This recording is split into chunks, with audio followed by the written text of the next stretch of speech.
Purihin ng Diyos, isang pagbati po ng rumaragasang pagpapala sa buhay po ng bawat isa na tagapakinig ng ating pong programa na talagang naghahatid ng araw-araw na pagpapala sa mga nakikinig dito.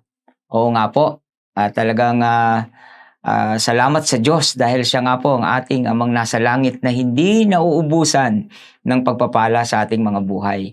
Kaya ngayong araw na ito, hayaan niyo pong magbahagi akong muli ng aking natutunan at ito po'y matatagpuan sa Aklat ng Jeremias, Kabanatang 17, Talatang 7 at 8.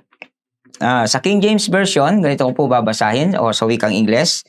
Sabi po dito ay, "Blessed is the man who trusts in the Lord and whose hope is in the Lord.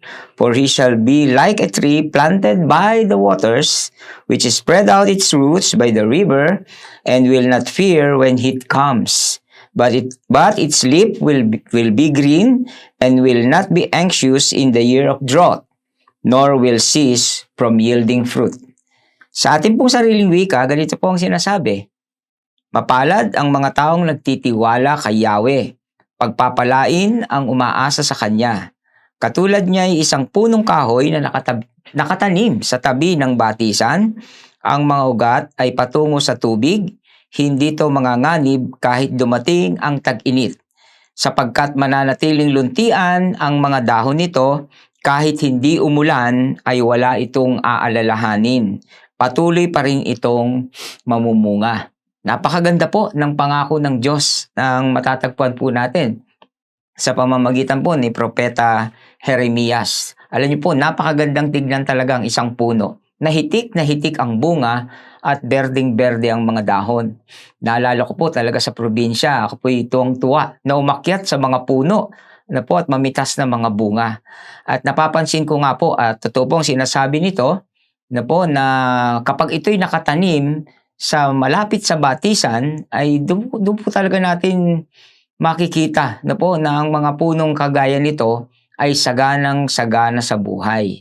Ngunit may paliwanag po na po ang salita ng Diyos na minsan katulad po ng mga punong ito ay hindi nagiging ganito ang ating buhay. Minsan po dumarating din ang tagtuyot o yung tinatawag na dryness. At yan ay nangyayari rin sa atin sa spiritual na kalagayan. O yun nga po yung tinatawag nating spiritual dryness. Nais po talaga ng Diyos na maranasan natin ang kasaganaan sa lahat ng aspeto ng ating buhay. Sabi ko nga po kanina, rumaragas ang pagpapala. At talagang yan naman ang nais ng Panginoon. Ngunit minsan dumarating nga po sa atin yung pagkatuyot. At minsan kapag ang mga tao ay nakakaranas nito, ang pakiramdam nila ay napakalayo nila sa Panginoon. Napakalayo nila sa Diyos at nag-i-struggle sila. They are struggling to grow. Parang hirap na lumago ang kanilang pananampalataya. Hindi nila nakikita na ang Diyos ay kumikilos sa kanilang buhay. Maaaring nasasabi, "Lord, ang tagal ko nang naglilingkod pero bakit ganito? Parang wala namang nangyayari sa aking buhay." At ganun nga po ang mga susunod na pangyayari na hinahanap nila ang Diyos sa isang tuyot na lugar. Ganito po ang naging karanasan ni Haring David sa Aklat po ng mga Awit, Kabanatang 63, Talatang 1. Sabi nga po niya doon, "O Diyos, ikaw ang aking Diyos na lagi kong hinahanap. Ang uhaw kong kaluluwa'y tanging ikaw nga ang hangad. Para akong tuyong lupa na tubig ang siyang lunas." Yun nga po, kahit si Haring David, na isang magiting at makapangyarihang hari, ay naranasan din ang sitwasyon na kung siya'y na ang kanyang espiritu ay tunay ngang naging uhaw na uhaw sa presensya ng Panginoon. Kaya nga po, may mga dahilan daw kung bakit nga daw ba nangyayari ito. Base na rin po sa salita ng Diyos, unang-una sa lahat, ay dahil po doon sa, alam naman natin, yung pagkakasala o yung spiritual sin. Alam niyo po, ang problema po kasi sa atin minsan, at sa aking sarili, nakikita ko, may mga bagay na kasalanan natin, at sabi nga po ng Panginoon, i-confess natin sa Kanya. Ang nagiging problema lang kasi ay minsan, alam nating mali, ngunit idinidepensa pa na natin ito. Hindi natin tinatanggap talaga yung ating pagkakamali. At napakadelikado nga daw po nito dahil patungo nga po tayo doon sa tinatawag na espiritual na pagkatuyot. Okay? So, kaya nga pong panalangin ni Haring David sa Awit, chapter 51, verse 12, sabi nga po niya dito, ang galak na dulot ng iyong pagliligtas, ibalik at ako po'y gawin mong tapat. So, masusolusyonan natin, magagawa ng paraan na malunasan itong pagkatuyot ng ating espiritual na buhay kung talaga tayo ay magiging tapat o ilalahad natin sa Panginoon kung meron man tayong mga kamalian. Tanggapin po natin dahil kailangan talagang kunin natin ang kalooban ng Diyos sa pamamagitan mismo ng kanyang salita. Dahil sabi nga niya sa James chapter 4 verse 8, lumapit kayo sa Diyos at lalapit siya sa inyo. Linisin niyo ang inyong mga kamay, kayong mga makakasalanan. Linisin ninyo ang inyong puso, kayong pabago-bago ang isip. Yun nga po yung pagiging double-minded. Yan mismo yung nagiging dahilan kung bakit na hindi natin magawa mismo kung ano yung kalooban ng Diyos na siyang mismo magdadala po sa atin ng kanyang mga pagpapala. Dapat daw po na nakatuon tayo lagi, nakapokus lamang tayo sa Panginoon. Dahil sabi nga po ng Panginoong Hesus mismo sa Matthew chapter 6 verse 24, hindi tayo pwedeng maglingkod ng sabay sa Diyos at sa kayamanan. Naalala ko po yung preaching ni Pastora Vicky, doon po ang ating senior pastor, doon po sa ating midweek service, yung Spirit of Mammon. Na ito'y Diyos-Diyosan na maaring pagmumulan na pasasaganahin ka, palalakasin ka, pero sa bandang huli ay bibiguin ka rin naman niya at hindi mo talaga matatagpuan ang tunay na tagumpay at tunay na kasaganaan ng buhay. So, huwag po sana tayong matangay ng ganitong espiritu, ang spirit of mammon. Talagang maglingkod tayo sa Diyos dahil ang Diyos nga po ay talagang Diyos na hindi nauubusan ng pagpapala. Kaya yung iba, nagiging dry, nagiging spiritually dry. Bakit? Physically, mentally, or emotionally, ay meron silang nararamdaman sa kanilang kalooban. Alam niyo po ba, kasi pag meron tayong karamdaman, diyan po natin mas naririnig ang tinig ng Panginoon. At sa iba namang banda, minsan diyan din yung nagiging dahilan na para bang napakalayo na rin ng Diyos sa ating mga buhay, sa ating pag-aakala. Ganyan po ang nangyari kay Propeta Elijah. Sa aklat po ng mga unang hari, chapter 19, verse 4. Nung siya po nagtagumpay laban sa mga propeta ni Baal, na pinangungunahan ni Reyna Jezebel, pagkatapos niya pong patayin lahat ang kanyang kaaway at siya nagtagumpay, siya po ay tumakas, siya po ay tumakbong papalayo dahil hinahabol nga po siya ng reynang ito upang patayin. Kaya dumating po sa punto, sabi nga po niya sa verse 4, Yahweh, kunin na po ninyo ako. Ako po'y hirap na. Mabuti pa pong mamatay na ako. At din nga po natin, he was physically, mentally, and emotionally exhausted. Tuyot na tuyot ang kanyang spiritual na buhay. Siya po'y sumunod sa Panginoon. Amen po ba? Pero alam niyo po, isang bagay ang pinakita ng Diyos sa kanya.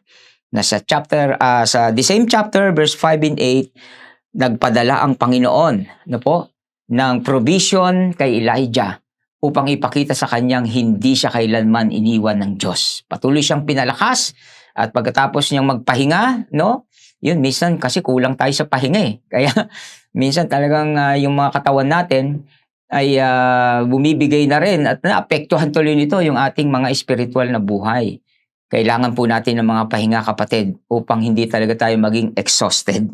Kaya God sometimes allows a person to reach a low point before intervening in a powerful way.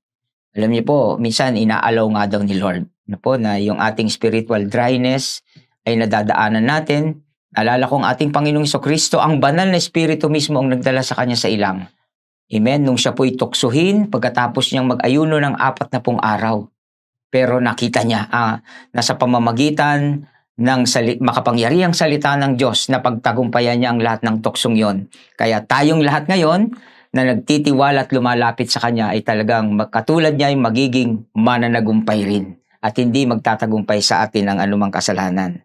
So, kaya nga po, ano pong dapat po natin gawin kapag tayo po ay dumarating sa ganitong mga pagkakataon? Napakaganda po ng payo ng ikalawang Timoteo, Kabanatang 3, talatang 16. Sabi niya po dito, ang lahat ng kasulatan ay kinasihan ng Diyos at nagagamit sa pagtuturo ng katotohanan, sa pagtatama sa maling katuruan, sa pagtutuwid ng likong gawain at pagsasanay para sa matuwid na pamumuhay. Patungo po ang ating buhay doon, mga minamahal, sa buhay na matuwid. Amen? At o matuwid na pamumuhay. So, gaano ba natin namimiss ang salita ng Diyos, mga kapatid, sa araw-araw? Sana po ay talagang ito po yung unang hinahawakan natin at inaalam natin kung ano ng nais ng Diyos sa bawat araw, dahil may pangako nga po siya. Ano po? Sa aklat ng sa Book of John, ano po? Yung chapter 4 verse 14, ang tubig na nagbibigay buhay. Patuloy daw niyang padadaluyin ito sa lahat ng may tunay na relasyon sa ating Panginoong Hesukristo. Kaya nga po, hindi tayo matutuyuan ng pagpapala. Hindi panghihinaan ng ating lakas, dahil ang pangako ng Diyos ay sobra-sobra para po sa ikabubuti ng lahat ng naniniwala at nagsumasampalataya sa ating Panginoong Hesukristo. Kaya sa punto pong ito, kung ikaw man, kapatid, ay nakakaranas ng pagkauhaw, no, sa iyong spiritual na buhay o pagkatuyot, dahil nakikita mo na sa iyong paligid ay parang walang nangyayari o ang mga inaasahan mo ay dumarating, hayaan mo, kapatid, na ngayong umaga tayo dumulog sa Panginoon upang hingin ang mga bagay na ito. Kaya tayo po'y manalangin. Dakilang Amang nasa langit, sa pangalan ng Panginoong Hesus, salamat po, Banal na Espiritu, na sa sandaling ito, sa patuloy na pagpapaalala mo sa amin ng iyong salita, na hindi po, hallelujah, hindi mahirap na buhay ang pangako mo sa amin, kundi isang buhay na ganap at kasiyasiya. Kaya sa sandaling ito, O Diyos, aming Ama, kung sino man sa aking mga minamahal na kapatid ang nakakaranas ng pagkauhaw na espiritual, Panginoon, hayaan mo nga, O Diyos, na sa sandaling ito, ang kapangyarihan ng banal na Espiritu ang siyang humipo sa kanyang buhay.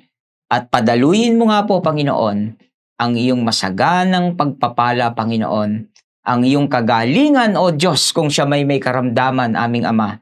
At gayon din, Lord, padaluyin mo rin po, Panginoon, ang katalinuhan at karunungan na nagmumula sa iyo, upang sa gayon ay maunawaan niya ang kalooban mo at kanyang maisakatuparan. Ama, marami pong salamat sa iyong dakilang pag-ibig, Panginoon, na tunay ngang araw-araw ay nais mo kaming pagpalain. Kaya sa araw na ito, sineselyohan ko po ng iyong banal na dugo ang buhay ng bawat isang nakinig ng iyong mga salita ngayon.